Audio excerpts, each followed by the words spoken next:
Good evening दोस्तों। बहुत बहुत स्वागत है आप लोगों का आपके अपने यूट्यूब चैनल MCSA एकेडमी में। दोस्तों हम लोग आज काफ़ी गैप के बाद में पॉलिटी की क्लासेस फिर से स्टार्ट कर रहे हैं। जो हमारी कक्षाएं पॉलिटी की चल रही थी उसमें हम लोगों ने केंद्र राज्य संबंध को पढ़ रखा था और आज हम लोग केंद्र राज्य संबंधों के सेकंड वीडियो में चलेंगे और आज देखेंगे केंद्र राज्य संबंधों के बीच में क्या रिलेशंस हैं और उनसे संबंधित और भी तमाम सारी चीज़ों के बारे में देखेंगे। उम्मीद कर रहे हैं कि जो आप लोगों ने इंडियन ज्योग्राफी की क्लासेस पिछले क्लासेस जो आप लोगों ने ली हैं या जो चल रही हैं ले रहे हैं उसमें भी आपकी काफ़ी अच्छी पकड़ बन रही होगी। इसी तरह से दोस्तों जितनी भी कक्षाएं आपकी टेस्ट की हैं वो कृपया करके आप लोग अगर अपना बेहतर चाहते हैं तो इसको ज़रूर रिवीजन करते रहें, क्योंकि ये पूरा समग्र जो सब्जेक्ट आपका एक एक है उसके टोटल चैप्टर्स को लेकर के सारे वीडियोस बनाए गए हैं। तो ध्यान से अपने करियर में ध्यान रखिए और मेहनत से पढ़ाई करते रहिए। चलिए आइए स्टार्ट करते हैं आज के प्रश्नों की सीरीज को। सिविक्स का आज का केंद्र राज्य संबंध का सेकंड वीडियो का पहला क्वेश्चन जो आपका है वो देखिए कौन सा है। कह रहा है कि अखिल भारतीय सेवाओं के बारे में निम्नलिखित में से कौन सा कथन सही है, ये बताना है। किसके बारे में? अखिल भारतीय सेवाओं के बारे में। ठीक है, कौन सा स्टेटमेंट सही है ये आपको जवाब देना है। पहला कह रहा है संसद के एक अधिनियम द्वारा अखिल भारतीय सेवाएं सृजित की जा सकती हैं। पहला ये कह रहा है, सही बताना है, ध्यान रहे आपको। दूसरा कह रहा है अखिल भारतीय सेवाओं के सृजन के लिए राज्यपाल की मंजूरी आवश्यक नहीं है। तीसरा कह रहा है अखिल भारतीय सेवाओं के लिए भर्ती के नियम UPSC द्वारा निर्धारित किए गए हैं। और चौथा कह रहा है अखिल भारतीय सेवा की शर्तें UPSC द्वारा बदली जा सकती हैं। तो ये चार स्टेटमेंट हैं दोस्तों, इनमें से आपको बताना है कि आखिर कौन सा स्टेटमेंट आपको सही है अखिल भारतीय सेवाओं के बारे में। तो आप जान लीजिए कि अखिल भारतीय सेवाओं का उल्लेख किस आर्टिकल में है, पहले आप ये जान लीजिए। अनुच्छेद 312 में जो है अखिल भारतीय सेवाओं के बारे में बताया गया है। ठीक है, और इसको जो आपकी दूसरी संसद है, संसद का दूसरा अंग जो आपका है वो राज्यसभा को ये शक्तियां प्राप्त हैं कि अखिल भारतीय सेवाओं का सृजन कर सकती है। वो किस आधार पर करेगी कि राज्यसभा में इसको शक्ति दी गई अखिल भारतीय सेवाओं की सृजन करने के लिए। उसमें यह कहा गया है कि राज्यसभा के उपस्थित और मतदान करने वाले 2/3 सदस्यों का समर्थन होगा, तब नई अखिल भारतीय सेवाओं का सृजन राज्यसभा कर सकती है। ठीक है, ये चीज़ आपके पास ये मिल गया। ठीक है, और इसी में ही बताया गया है कि अखिल भारतीय सेवाओं की भर्ती एवं सेवा शर्तों के जो नियम हैं अखिल भारतीय सेवा अधिनियम 1951 में वर्णित किए गए हैं दोस्तों, 1951 में। ठीक है, ये ध्यान रहे, 1951 में अखिल भारतीय सेवाओं के बारे में जो भर्ती के नियम हैं, ध्यान से समझिएगा, जो आपके भर्ती के नियम हैं, भर्ती के जो नियम हैं और सेवा शर्तें हैं, इनका उल्लेख जो किया गया है वो किस नियम में किया गया है, ये ध्यान रखिएगा। भारतीय सेवा अधिनियम, यानी पहले अखिल भारतीय कर लीजिए, अखिल भारतीय सेवा अधिनियम 1951। तो पूछा जाएगा कि अखिल भारतीय सेवाओं के बारे में कहाँ पे वर्णन किया गया है, तो अखिल भारतीय सेवाओं के नियम और शर्तों का जो वर्णन किया गया है, बताया गया है, वो जो है वो अखिल भारतीय सेवा अधिनियम 1951 में उल्लेखित किया गया। यहाँ पर बताया है अखिल भारतीय सेवाओं के सृजन के लिए राज्यसभा की मंजूरी आवश्यक नहीं है, बिल्कुल है, तो इस आधार पर गलत हो जाएगा। अखिल भारतीय सेवाओं के जो अखिल भारतीय सेवाओं के लिए भर्ती के नियम UPSC निर्धारित करता है, जी नहीं, उसके आधार पर होता है, यही अखिल भारतीय सेवा अधिनियम 1951 के तहत होता है। ठीक है, तो यह भी स्टेटमेंट गलत है। और उसके बाद जो कह रहा है अखिल भारतीय सेवाओं की सेवा के लिए अखिल भारतीय सेवाओं की सेवा की शर्तें UPSC द्वारा बदला जा सकता है, नहीं, ये भी स्टेटमेंट आपका गलत है। दोनों स्टेटमेंट आपके गलत हैं। बल्कि ये क्या है, केंद्र जो है अपने अखिल भारतीय सेवा नियम 1951 के तहत संसद बदल सकती है, ये नहीं बदल सकते हैं लोग। ठीक है, UPSC के लोग नहीं बदल सकते, अध्यक्ष नहीं बदल सकते। अगला क्वेश्चन देखते हैं दोस्तों। तो पहला ऑप्शन आपका वहाँ पे करेक्ट था। देखिए अगला कह रहा है भारतीय संघीय व्यवस्था के संदर्भ में निम्नलिखित में से कौन सा सही है, ये बताना है आपको। भारतीय संघीय व्यवस्था के संदर्भ में क्या सही आपका स्टेटमेंट आपका है। ठीक है, पहला कह रहा है, देखिए ये बात थोड़ा सा बारीकी से ध्यान दीजिएगा। यहाँ पर संघीय व्यवस्था के संदर्भ में पूछा है, तो संघीय मतलब संघ सरकार। ठीक, कह रहा है प्रतिरक्षा, बैंकिंग, संचार संघ सूची के विषय हैं, ये संघ के बारे में बताना है। तो सही है कि गलत है ये बताना है। शिक्षा है, वन है, विवाह है, राज्य सूची के विषय हैं। तीसरा कह रहा है व्यापार, वाणिज्य, सिंचाई, समृद्धि सूची के विषय हैं। उपरोक्त उनमें से कोई नहीं, चौथा जो कह रहा है। तो बताइए कौन सा इसमें से सही है। देख लीजिए, प्रतिरक्षा यानी रक्षा से संबंधित जो विषय है वो संघ सूची के बारे में कह रहा है, बिल्कुल सही है। बैंकिंग भी आपका संघ सूची का विषय है, एग्जैक्टली बिल्कुल सही आपका दिया हुआ है। तीसरा कह रहा है संचार, यह भी आपका संचार जो है संघ सूची का विषय है। ठीक है, तो इस तरह से तीनों जो विषय दिए हैं वो संघ सूची के दिए हैं विषय। ठीक है, इसके बाद कह रहा है शिक्षा, वन, विवाह, इसके बारे में कह रहा है, ये राज्य सूची के बारे में कह रहा है, जबकि ये होते हैं क्या, समवर्ती सूची के हैं। समवर्ती सूची के कौन कौन, शिक्षा जो है, वन है, विवाह है, ये तीनों किसके समवर्ती सूची के विषय हैं। और तीसरा कह रहा है व्यापार, वाणिज्य, सिंचाई, ये कह रहा है समवर्ती सूची के विषय हैं, जबकि ऐसा नहीं है। व्यापार, वाणिज्य और सिंचाई राज्य सूची के विषय हैं दोस्तों, राज्य सूची के।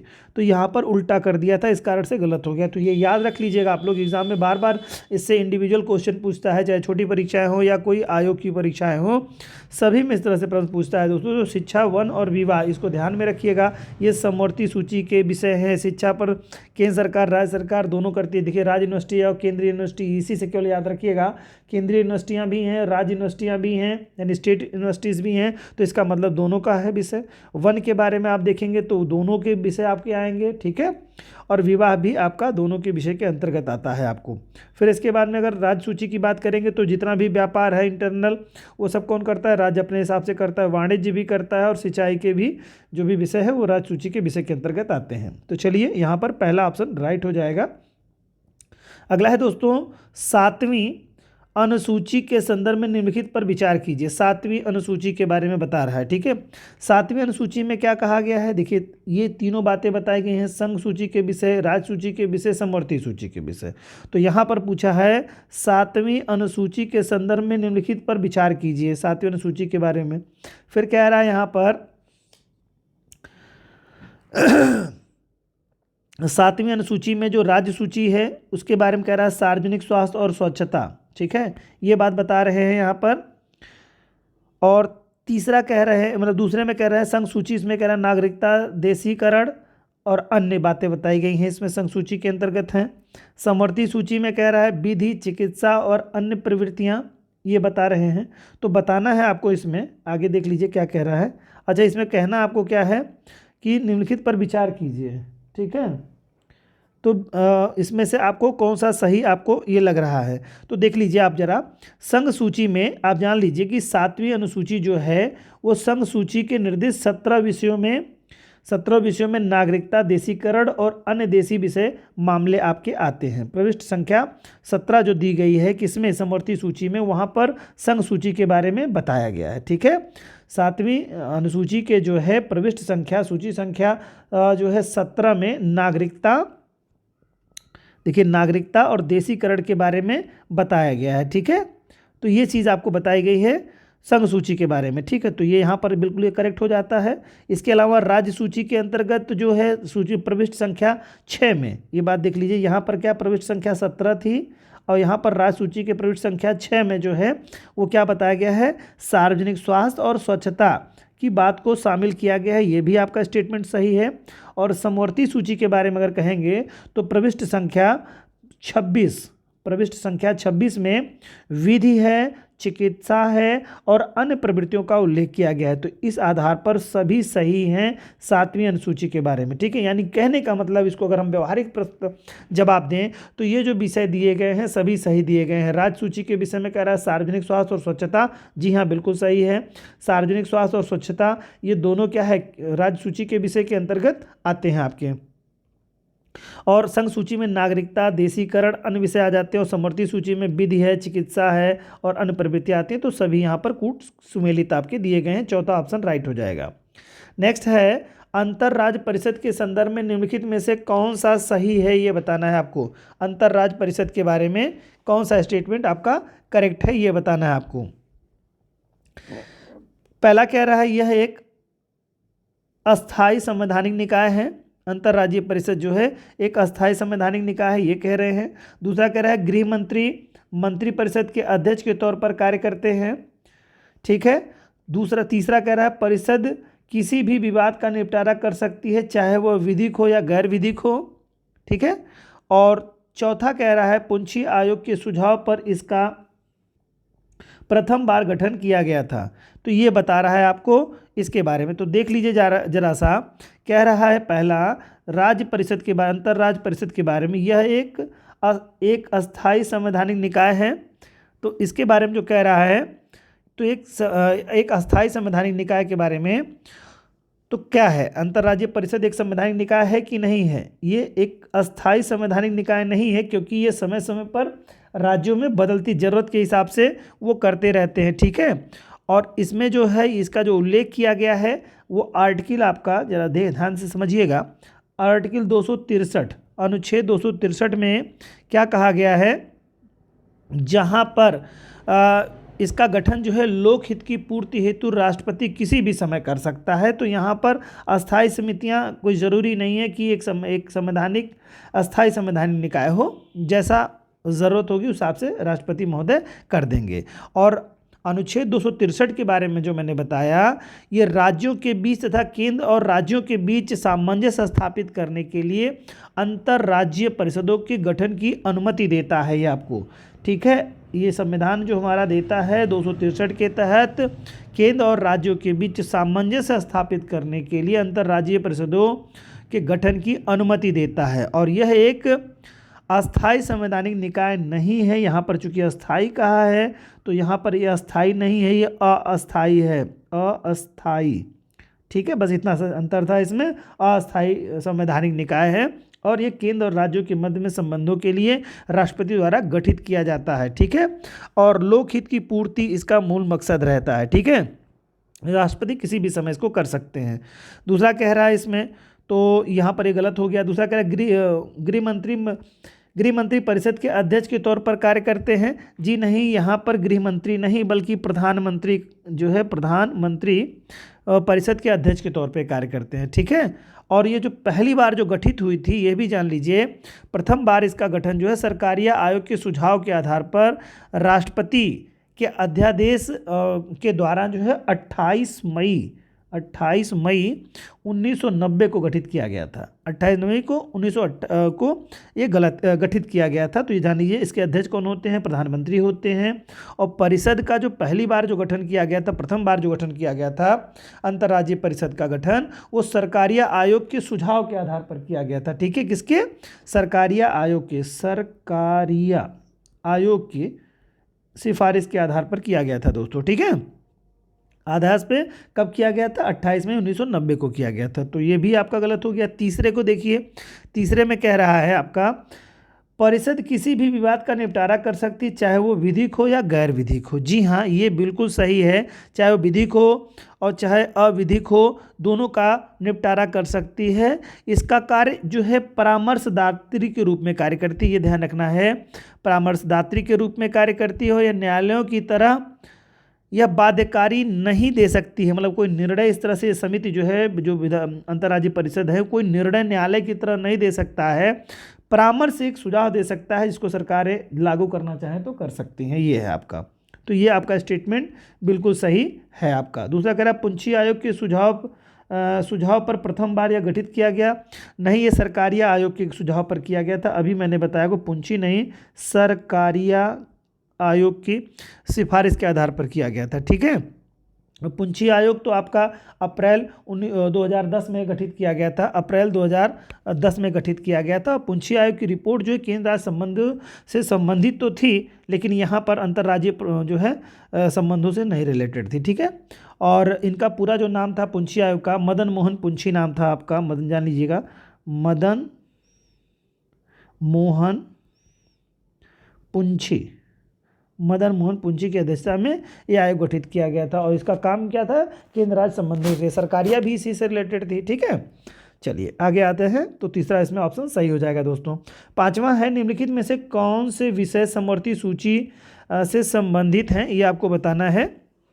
समवर्ती सूची से क्या क्या कह रहे हैं यहाँ पे, श्रम कल्याण, बिजली, शिक्षा, वन, न्यायालय, न्याय प्रशासन, इनमें से बताना। और छठा कह रहा है उपयुक्त में से सभी। तो कौन सा आपका यहाँ पे बताना है, तो ध्यान से समझ लीजिएगा कि कौन कौन से हैं। तो समवर्ती सूची के अंतर्गत जान लीजिए कुल कितने विषय हैं, आप लोग बता सकते हैं हमको, 52 विषय। ठीक है, 52 विषय। इनमें से अगर हम बात कर लेते हैं तो ये श्रम कल्याण भी है, बिजली भी आपकी है, शिक्षा भी है, वन भी है और न्याय प्रशासन भी है, सभी हैं। ठीक है, और ये भी जान लीजिए ये मूल संविधान जो था हमारा, इसमें ये बातें नहीं जोड़ी गई थी। सारे विषयों को मिले कौन कौन से विषय जोड़े गए थे, देखिए 42वां संविधान संशोधन जो किया गया 1976 में, 1976 में, इसमें क्या किया गया कि समवर्ती सूची के अंतर्गत 5 विषयों को जोड़ा गया। 5 विषय जो है समवर्ती सूची के अंतर्गत 42वें संविधान संशोधन के तहत जोड़े गए थे। उनके बारे में थोड़ा जान लीजिए, एग्जाम में पूछता है कि समवर्ती सूची में 42वें संविधान संशोधन के द्वारा 5 विषयों में से कौन कौन जोड़े गए थे। तो पहला था दोस्तों शिक्षा। ठीक है, पहला था आपका शिक्षा, जिसमें इसमें दिया हुआ है। चलिए, पहला शिक्षा था आपका। दूसरा आपका वन था। तीसरा था नापतौल, तो यहाँ पर नहीं दिया हुआ है आपका। तीसरा था नापतौल, मैं तीसरा लिख रहा हूँ, नापतौल जो है ये किसका विषय हो जा रहा है, समवर्ती सूची का। फिर इसके बाद में वन्य जीव एवं पक्षियों का संरक्षण था आपका चौथा। वन्य जीव, यहाँ पे मैं लिख दे रहा हूँ, वन्य जीव और पक्षियों का संरक्षण, और पक्षियों का संरक्षण, वन्यजीव और पक्षियों का संरक्षण। और इसके अलावा था क्या, न्यायिक प्रशासन। दोस्तों यहाँ पर आपका 5वां न्यायिक प्रशासन है। तो 5 विषय थे, आप लोगों को ध्यान रखिएगा।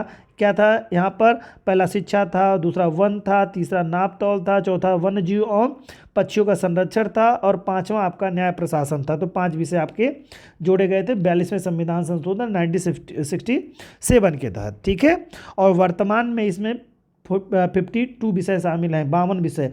इसके पहले अगर कहेंगे 42वें संविधान संशोधन से पहले की बात करेंगे तो इसमें से 5 घटा देंगे दोस्तों। तो 5 घटाएंगे तो 47 विषय हुआ करते हैं। तो पूछेगा मूल संविधान में समवर्ती सूची में कितने विषयों की संख्या थी, तो वहाँ पर 47 हो जाएगी, और इसमें जोड़ देंगे अगर 5 बाद में तो कितना हो जाएगा, 52। ठीक है, ये चीज़ें आपके यहाँ पर क्लियर हो गई। चलिए, उपयुक्त सभी, यहाँ छठा ऑप्शन राइट हो जाएगा।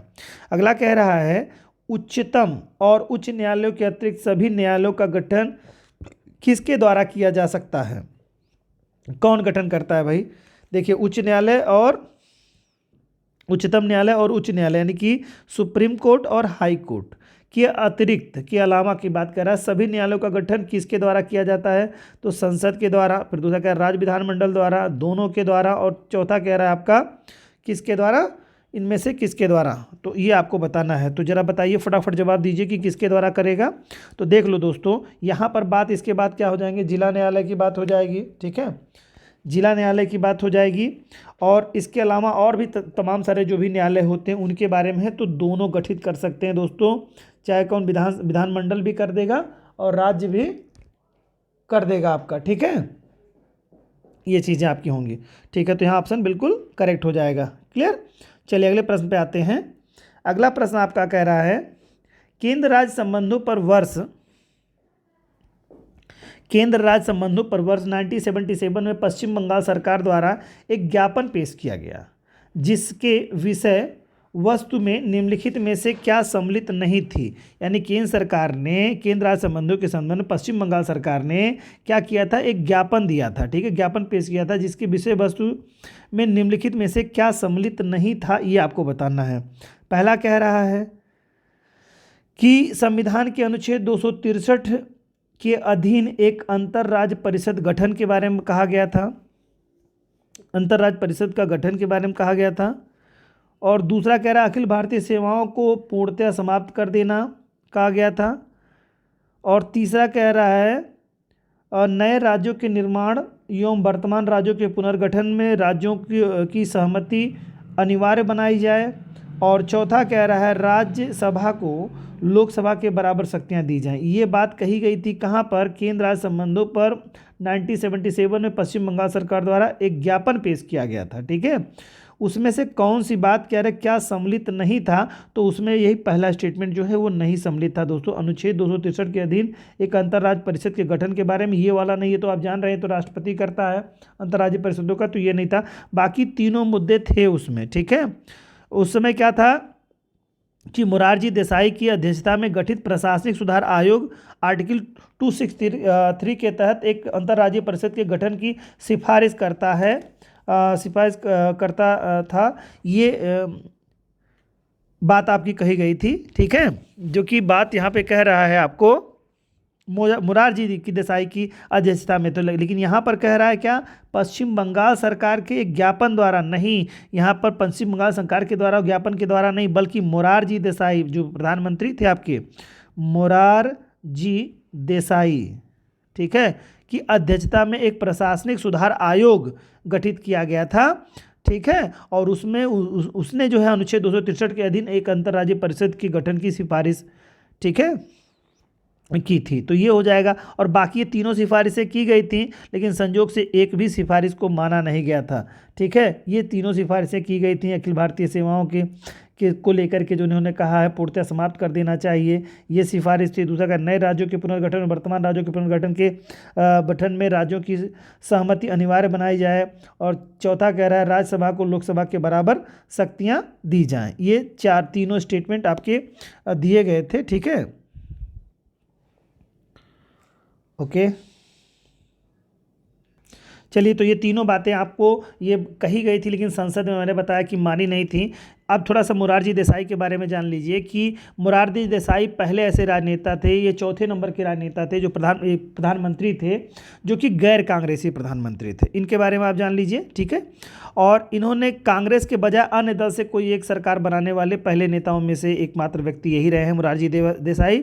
और यही भारत के एक ऐसे व्यक्ति रहे जिन्हें भारत का सर्वोच्च नागरिक सम्मान और पाकिस्तान के सर्वोच्च जो है सम्मान निशान पाकिस्तान से भी सम्मानित किया गया। तो पूछा जाएगा भारत के कौन से ऐसे प्रधानमंत्री रहे जिन्हें भारत के सर्वोच्च सम्मान और पाकिस्तान के सर्वोच्च सम्मान से दोनों से जो है नवाजा गया है, तो वो मोरारजी देसाई साहब आपके रहेंगे। ठीक है, चलिए अगले प्रश्न पे आते हैं दोस्तों।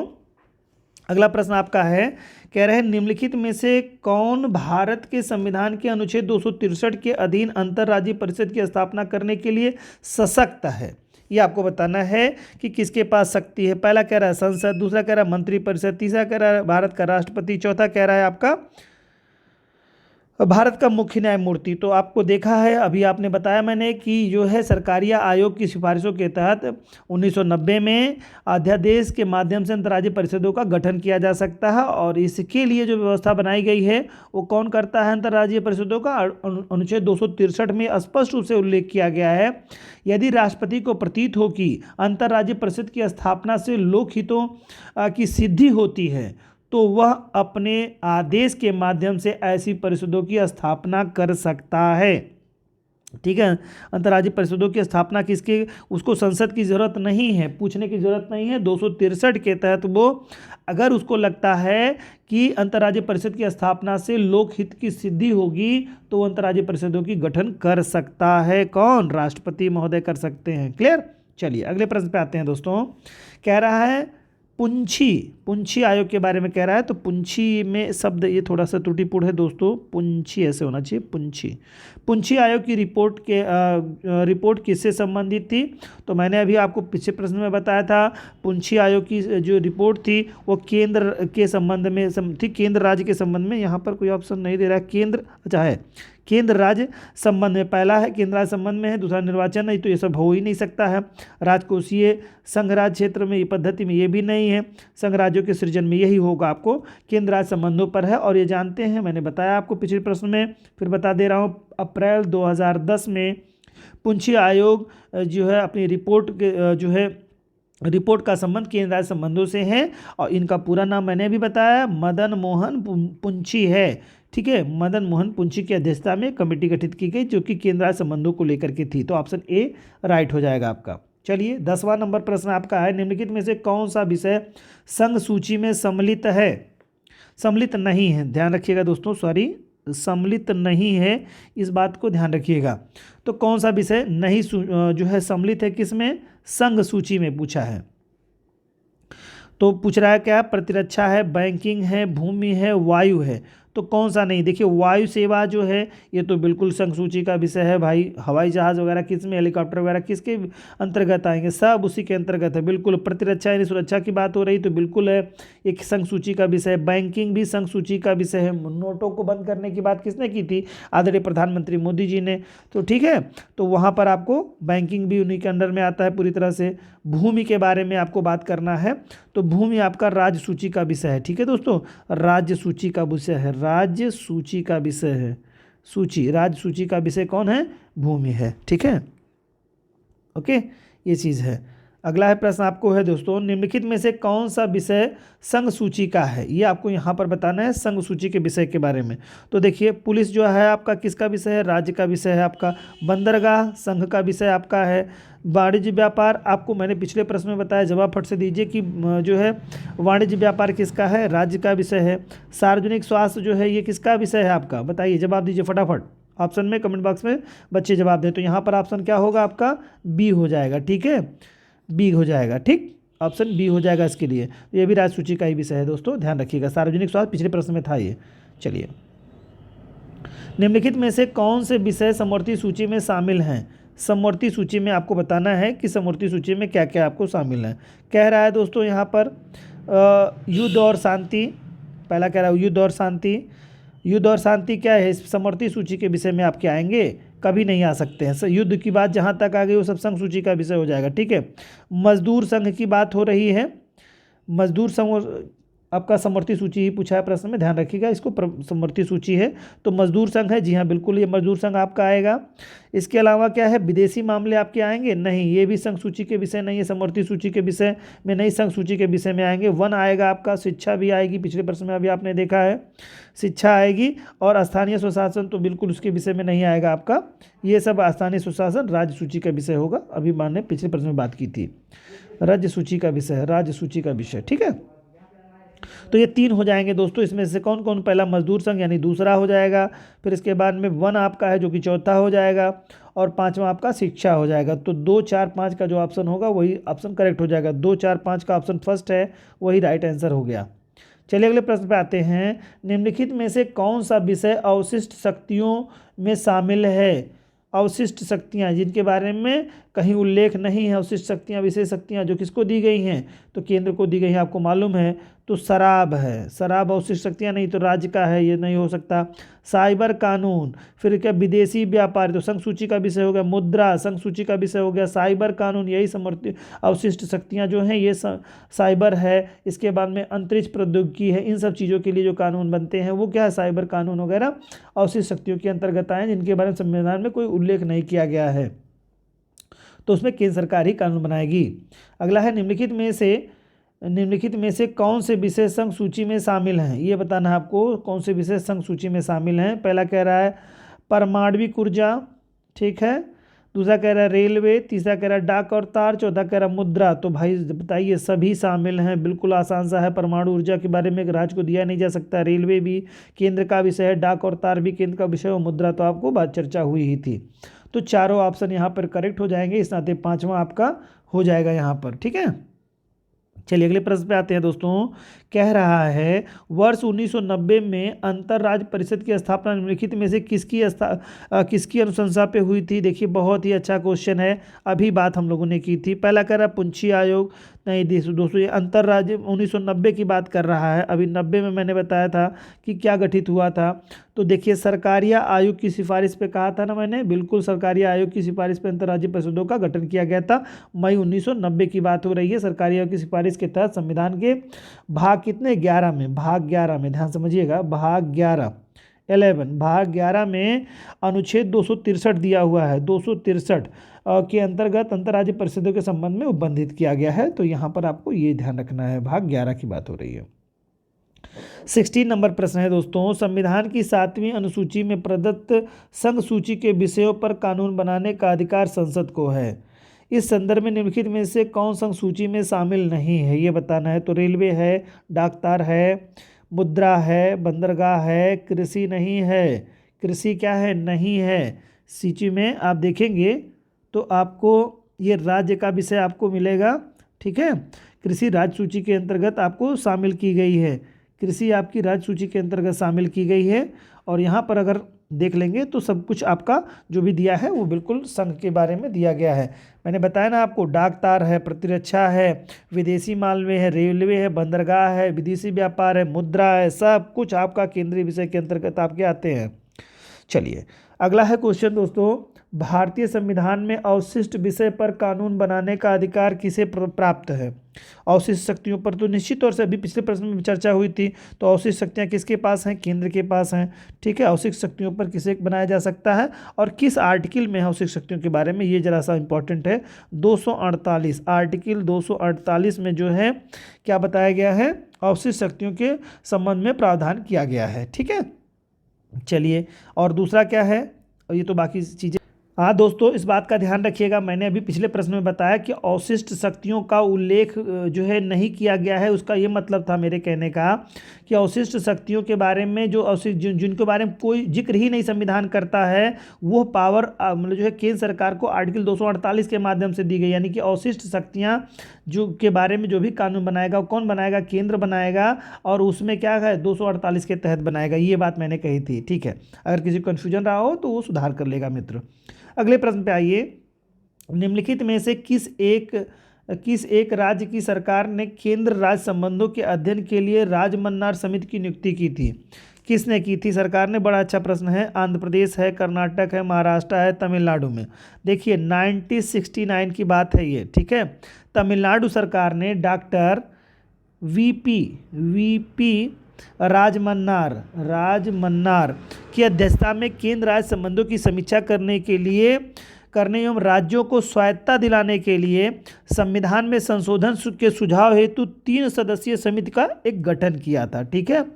और 3 सदस्यीय समिति का जो गठन किया गया था वो अध्यक्षता किसकी थी? डॉक्टर बीपी राजमन्नार, ठीक है। डॉक्टर बीपी राजमन्नार की अध्यक्षता में गठित की गई थी और तमिलनाडु सरकार के बारे में बात हो रही, ठीक है। और समिति ने केंद्र के एकात्मक की प्रवृत्ति यानी केंद्रीकरण की समीक्षा की। यद्यपि केंद्र सरकार ने राजमन्नार समिति की सिफारिशों को पूरी तरह से खारिज कर दिया था, जरा सा भी कुछ उसका इम्प्लीमेंट नहीं किया गया था। जैसा कि आपने देखा था 1977 में पश्चिम बंगाल ने अपना दिया था, उसी आधार पर वो भी खारिज कर दिया गया था और ये भी आपका खारिज कर दिया गया था। किसके बारे में? डॉक्टर बीपी राजमन्नार की अध्यक्षता में जो 3 सदस्यीय समिति गठित की गई थी 1969 में, ठीक है। चलिए अगले प्रश्न पे आते हैं दोस्तों। अंतर्राज्य परिषदों के संदर्भ में निम्नलिखित कथनों में से सत्य कथन का चयन करना है आपको। अंतर्राज्यीय परिषदों के संदर्भ में निम्नलिखित में से कौन से सत्य कथन का चयन कीजिए। कोई एक कथन सत्य इसमें है, उसका चयन आपको करना है, ठीक है। पहला कह रहा है यह संवैधानिक निकाय है। किसके बारे में कह रहा है? अंतर्राज्यीय परिषदों के बारे में कह रहा है। ये क्या कह रहा है? निम्नलिखित में से अंतर्राज्यीय संबंधों निम्नलिखित कथनों में से सत्य कथन बताइए। यह एक सांविधिक निकाय कह रहा है। सांविधिक? जी नहीं, यह सांविधिक संवैधानिक निकाय है, न कि सांविधिक है। संवैधानिक संविधान में दिया गया है ना, आर्टिकल 263 तो आपको बता रहा है ना, तो ये तो संविधान में दिया गया है, अनुच्छेद जो है 263 में इसका उल्लेख किया गया है। तो ये सांविधिक नहीं है, संवैधानिक है, ठीक है। यानी कि कानून बना कर सांविधिक किसे कहते हैं? जो कानून बना करके बाद में लागू किया गया, जो मूल संविधान में ना हो उसे सांविधिक कहेंगे, और जो मूल संविधान में दिया हो उसे क्या कहेंगे? संवैधानिक, ठीक है। चलिए, तो यहाँ पर क्या कह रहा है? अंतर्राज्यीय परिषदों के संदर्भ में लिखित कथनों में से कौन सा कौन से सत्य कथन का चयन कीजिए। तो आपको बताना है कि ये कथन सत्य नहीं है, ठीक है, ये गलत हो गया आपका, ठीक। इसके अलावा अगर आप बात करते हैं, इसका गठन संसद द्वारा किया जाता है, ठीक है, संसद द्वारा नहीं, राष्ट्रपति द्वारा किया जाता है अंतर्राज्य परिषदों का गठन, अभी मैंने बताया पिछले प्रश्न में। ठीक है, फिर आपको क्या कह रहा है, क्या होगा, राष्ट्रपति आपसी सौहार्द को लेकर के लगता है कि ये चीज़ें उपयोगी है तो बना देगा वो राष्ट्रपति। ठीक है, सार्वजनिक हित की कोई बात है तो वो समिति गठित कर देंगे। फिर दूसरा कह रहा है तीसरा कह रहा है यह राज्यों अथवा केंद्र तथा राज्यों के मध्य समन्वय का कार्य करता है। जी हाँ, बिल्कुल सही कह रहे हैं ये, और उनमें से कोई नहीं तो ऑप्शन गलत हो जाएगा, तो थर्ड ऑप्शन राइट आंसर होगा आपका दोस्तों। चलिए आज के लास्ट प्रश्न पे आते हैं दोस्तों। आज का लास्ट प्रश्न आपका कहता है निम्नलिखित कथनों में से कौन सा कथन सही है, ये आपको बताना है कि कौन सा कथन सही है। पहला कह रहा है भारतीय संविधान के भाग 13 में भारतीय राज्य क्षेत्र के भीतर और बाहर व्यापार एवं वाणिज्य से संबंधित अनुच्छेद शामिल हैं। ये कह रहा है आपका से संबंधित शामिल है। जी नहीं, ये नहीं है, बिल्कुल गलत स्टेटमेंट यहाँ पर है। ठीक है, यहाँ पर क्या कह रहा है कि दूसरा देख लीजिए, फिर मैं बात करता हूँ इसके बारे में। ठीक है, यहाँ पर देखिए कमी क्या थी, चलिए बता देते हैं। भारतीय संविधान के भाग 13 में भारतीय राज्य क्षेत्र के भीतर और बाहर व्यापार और वाणिज्य से संबंधित अनुच्छेद शामिल। जी नहीं, बाहर का नहीं है, केवल भीतर अगर होता तो बिल्कुल अंदर के बारे में होता तो करेक्ट हो जाता, चूंकि भीतर बाहर दोनों कह दिया, इस नाते गलत हो जा रहा है। ठीक है दोस्तों, बाहर के बारे में कुछ भी नहीं कहा गया है इसमें। ठीक, बल्कि अगले प्रश्न पे आते हैं। अनुच्छेद 301 एक मौलिक सिद्धांत स्थापित करता है। अनुच्छेद 301 एक मौलिक सिद्धांत स्थापित करता है कि भारत को एक सामान्य बाजार होना चाहिए। ठीक है, कि भारत को एक सामान्य बाजार होना चाहिए, बिल्कुल सही बात कही जा रही है। आर्टिकल 301 क्या कहता है, इसमें प्रावधान किया गया है, इस भाग में अन्य उपबंधों के अधीन रहते हुए भारत में राज्य क्षेत्र में सर्वत्र व्यापार वाणिज्य समागम अबाध होगा। ठीक है, ये बातें कहते हैं। इस प्रकार यह भारत को एक आम बाजार यानी कि कॉमन मार्केट के रूप में स्थापित करता है। 301 क्या करता है, भारत को एक कॉमन सामान्य बाजार, जिसे कह सकते हैं आप आम बाजार, ठीक है, और या कॉमन मार्केट इसे कह सकते हैं आप, कॉमन मार्केट की स्थापना करने के बारे में कहता है। तो ये आपका बिल्कुल ऑप्शन सही हो जाएगा, और दोनों कह रहा है तो ये गलत हो जाएगा, ये भी गलत हो जाएगा, तो इस तरह से आपका दूसरा ऑप्शन करेक्ट हो जाएगा। तो इस तरह से दोस्तों हम लोगों ने आज 20 प्रश्नों की श्रृंखला कर ली। उम्मीद करता हूँ केंद्र राज्य संबंधों के बारे में आप लोगों ने जो भी पढ़ा काफ़ी हद तक आपको समझ में आया होगा, और एग्ज़ाम में भी आपको इससे आए हुए क्वेश्चंस को काफ़ी आसानी होगी सॉल्व करने में। ठीक है दोस्तों, मिलते हैं नेक्स्ट वीडियो में, तब तक आप लोग रिवीजन करते रहिए। जय हिंद दोस्तों।